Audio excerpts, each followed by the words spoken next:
Hello students, hope you enjoyed a lot this Puja holidays. Now let's go back to studies.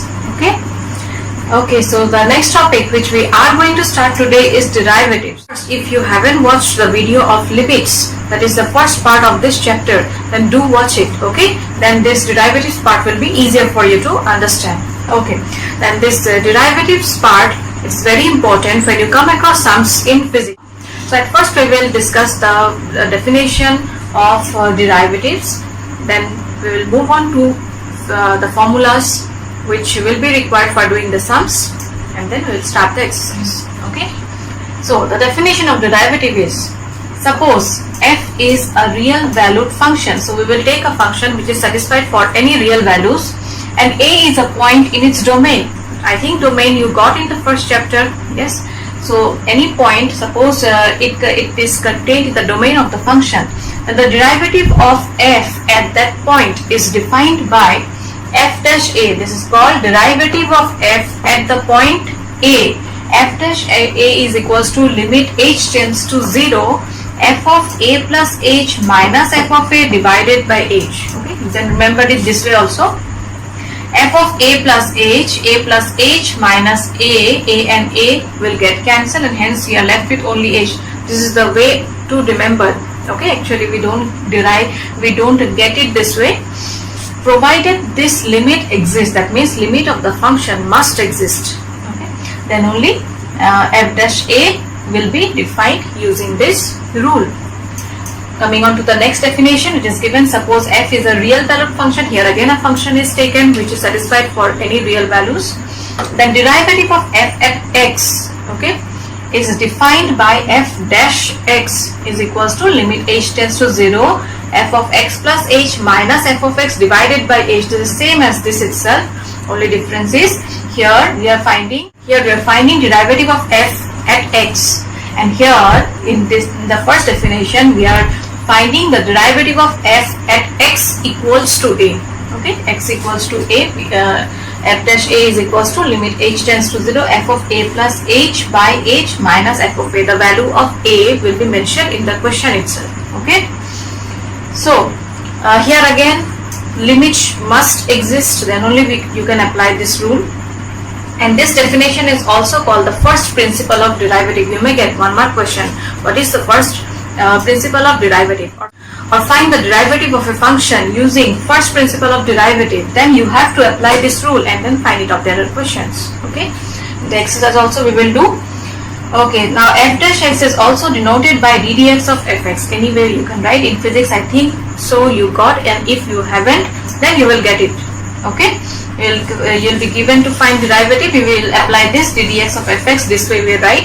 Or if y equals to fx, that means fx means any function in x, let it be x or twice x, sin x, it may be anything. Okay, then denoted by dy by dx. So y equals to fx, derivative of this function is denoted by dy by dx, and it is referred to as derivative of fx or y with respect to x. Further, derivative of fx at x equals to a, that means you will be given to find the derivative of any function, and at the end put x equals to some value, it will be mentioned in the question. So at that point we write the derivative as this way, ddx of fx at x equals to a. This symbolizes ddx of fx at x equals to a, or we write it this way also, df by dx at x equals to a. So these are the ways how we write derivative of any function. Anyone you can apply. Next we are going to discuss the algebra of derivative of functions. That means here we will discuss how to find derivative of sum of two functions, or difference of two functions, derivative of product, and also division. Okay, so the rule is ddx of fx plus gx, where f and g are two functions such that their derivatives are defined in a common domain. Okay, so then ddx of fx plus gx is given by ddx of each, ddx of fx plus ddx of gx. Similarly for difference also, difference of two functions is given by ddx of fx minus ddx of gx. And the product of two functions and division, these are a bit different. This is also known as the product rule, and this is also known as quotient rule. This is also known as product rule, and this is known as quotient rule. So sometimes you may get question to find the derivative of some function using product rule. Don't get confused, this is the product rule itself. Okay, so ddx of fx into gx is given by gx ddx of fx. Write the second function first. This is the first function, this is the second function. Always remember, in case of product and division, in both, the second function you will write first. Second function ddx of first function plus first function ddx of second function.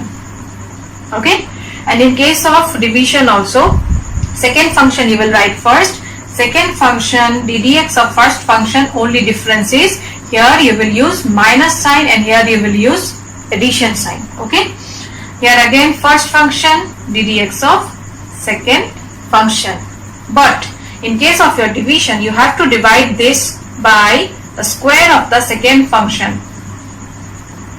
I think so it's clear.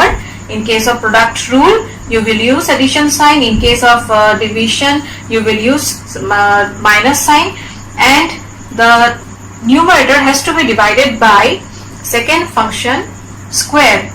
And always remember, second function will write first, second function ddx of first function ddx of second function. These two are very important. The product rule and division rule is very important. In your higher classes also you will get many questions where the product rule and the quotient rule is applied. Okay, now some formulas are there which you have to remember. Using these formulas we will find the derivative of some functions. Okay, so number one is ddx of x to the power n. Whenever any variable is given raised to the power n, where n is any integer, then it is given by nx to the power n minus 1. And along with this I have written ddx of x equals to 1. This is also derived using this formula itself. ddx of x means what? What is the power here? X to the power 1, n equals to 1. So if you apply the rule, then you will get ddx of x to the power 1 is equals to nx to the power n minus 1. N is equals to 1 here. So 1 into x to the power 1 minus 1, which is equals to x to the power 0, and we know anything raised to the power 0 is equals to 1. Okay, so from here itself we are deriving ddx of x is equals to 1. This is very important. You will get many questions in physics where ddx of x will be frequently applied. Okay, so ddx of x is equals to 1, remember. Okay, next is ddx of constant. ddx of any constant is always equals to 0. ddx of sin x is equals to cos x, but ddx of cos x is equals to minus of sin x. ddx of tan x is equals to sec square x. ddx of sec x is equals to sec x tan x. ddx of cot x is equals to minus of cos x square x, and ddx of cosec x is equals to minus of cosec x cot x. Remember one thing, whenever you come across cot, see, we will use negative sign. Cot is applied here, use negative sign. That means that way you can remember. Okay, the formulas, if you get confused you can remember this way. Whenever you come across 10, there will be the it will be positive, and whenever you come across cot x, then it will be negative, and also cos x is equals to minus of sin x. These formulas are very, very important. Okay, you try to remember these formulas whenever. So when we will start the exercise, these formulas will be frequently applied. Okay.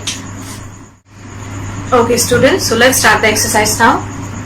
So the first question is, find the derivative of x square minus 2 at x equals to 10. So for this we will apply the first definition. You look at the first definition. There I have given derivative of f at x equals to a is given by f dash a is equals to limit h tends to 0 f of a plus h minus f of a divided by h. Okay, so this is the definition. Find the derivative of any function at a given point. Okay, and a, the given point, is equals to how much? 10. Therefore substitute a equals to 10. So f dash 10 is equals to limit h tends to 0 f of 10 plus h minus f of 10 divided by h. Now you look at the question here, you are given to find the derivative of x square minus 2. That means the function fx is equals to x square minus 2. Okay, so when the function is in x, the value of the function is equals to x square minus 2. Now the function is in 10 plus h, so x will be replaced by 10 plus h here. Okay, see, when the function f is written in x, the value of the function is x square minus 2. It is also written in using the variable x itself. But now here the function is f of 10 plus h. That means x will be replaced by what? 10 plus h. Okay, so limit h tends to 0. 10 plus h will replace it here. You'll get 10 plus h whole square minus 2. And for the next function, it is given f of 10. That means x will be replaced by 10 now. 10 square minus 2 divided by h. Okay, now simplify it. You'll get limit h tends to 0. A plus b whole square is equals to a square plus 2ab, that is 20h plus h square minus 2 minus 10 square is 100, minus minus is plus 2, plus 100 minus 100 got cancelled, minus 2 and plus 2 got cancelled, whole thing divided by h. Now don't put h equals to 0 here. While doing the limits chapter, I told you first of all we will try to solve it. Then at the end we will put h equals to 0. Now you see one thing, in the numerator h can be taken common, which will get cancelled with the denominator. Hence you'll get limit h tends to 0, 20 plus h. We are taking h common from the numerator and that is cancelled with the denominator h.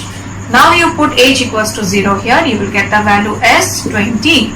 That means derivative of the function at x equals to 10 is given by is equals to 20. Okay, I think so it's clear. Okay, let's solve one more question. Find the derivative of x at x equals to 1. You're given to find the derivative of x, that means the function is equals to x here. And you have to find the derivative of this function at x equals to 1. Apply the same rule. F dash a is equals to 1 here is equals to limit h tends to 0. A is equals to 1, so you'll get f of 1 plus h minus f of 1 divided by h. Now the function is f of x equals to x, so f of 1 plus h will be equals to 1 plus h, and replace x by 1 plus h. Limit h tends to 0, 1 plus h minus, next put x equals to 1, x is replaced by 1 here, whole divided by h. Plus 1 minus 1 will get cancelled, so you'll get limit h tends to 0, h by h and h will get cancelled, hence you will get the value of the function at x equals to 1 equals to 1 itself. Okay, so this way we find the derivative of any function at a given point. Next, you are given to find the derivative of function from first principle. That is, we will apply the second definition here in order to find the derivative of the given functions. Okay, so what is the first principle of derivative? It is given by f dash x is equals to limit h tends to 0, f of x plus h minus f of x divided by h, and the function here it is defined by x cube minus 27. Now limit h tends to 0. You see one thing here, it is given f of x plus h, so wherever x is there, that will be replaced by x plus h now. So put x plus h here, you'll get x plus h whole cube minus 27 minus f of x, f of x is equals to x cube minus 27 divided by h, that is equals to limit h tends to 0. Apply a plus b whole cube, that is equals to a cube plus 3a square b plus 3ab square plus b cube minus 27 minus x cube minus minus plus 27 divided by h. Now here you see some of the terms will get cancelled. Plus x cube minus x cube minus 27 plus 27. Now don't put h equals to 0. First of all, you see if further simplification is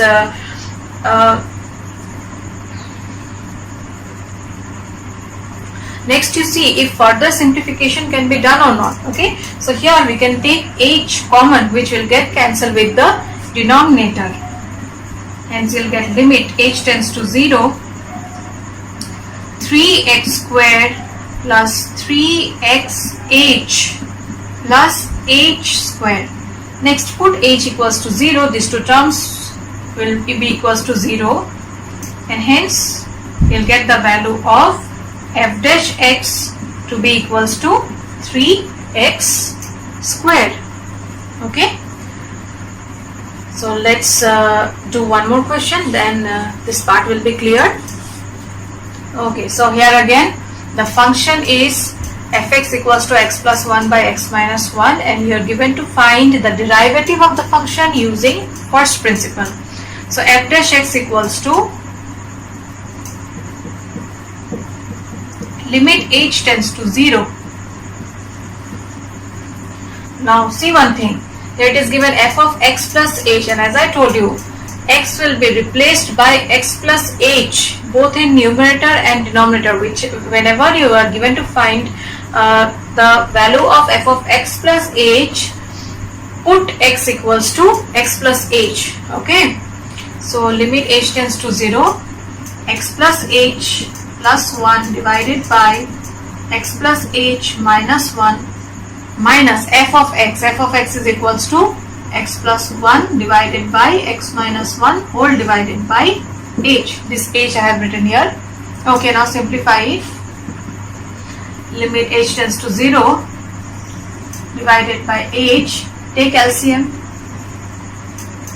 So you'll get x plus h minus 1 into x minus 1. Okay, so after taking LCM, you'll get x square plus hx plus x minus x minus h minus 1 minus bracket x square plus hx minus x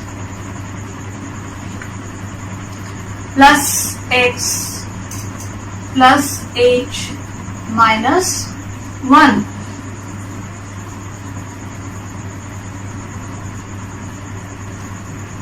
Okay, now open the bracket, and before opening you can do one thing. Some of the terms will get cancelled. You cancel it. It will be easier for us to do the next simplification. So you'll get limit h tends to 0, x square plus hx minus h minus 1 minus x square minus hx minus h plus 1 whole divided by x plus h minus 1 x minus 1 into h. Okay, now see here, plus x square minus x square will get cancelled. Minus 1 plus 1 will get cancelled. Plus hx minus hx will get cancelled. So you're left with minus twice h. So you'll get limit h tends to 0 minus twice h divided by x plus h minus 1 x minus 1 into h. Now h and h will get cancelled. At the end put h equals to 0. Hence you'll get minus 2 divided by x minus 1. Here again you will get another x minus 1. So x minus 1 into x minus 1, that is equals to x minus 1 whole square. So I am writing directly minus 2 divided by x minus 1 whole square. I think you have understood how we got it. Put h equals to 0, you will get x minus 1 multiplied by another x minus 1, that is equals to x minus 1 whole square. So f dash x is equals to minus 2 by x minus 1 whole square. So this is the way how you find the derivative of any function using first principle. See, in your exam, if you get questions to find the derivative of any function, you can apply it either the formulas which I have given already. Okay, either you can apply those formulas or you can apply the first principle of derivative and also find it out, provided if it is not mentioned in the question. If it is mentioned in the question that you have to find the derivative using the first principle of derivative itself, then you have to do it this way. And if it is not mentioned, either apply first principle of derivative or the formulas which I have given. Okay, there are a few more questions on derivatives which we are going to discuss in the next class. You practice those which I have taught today, and let me know if you have any doubt. Okay, so with this I end today's class. Thank you. Stay home, stay safe.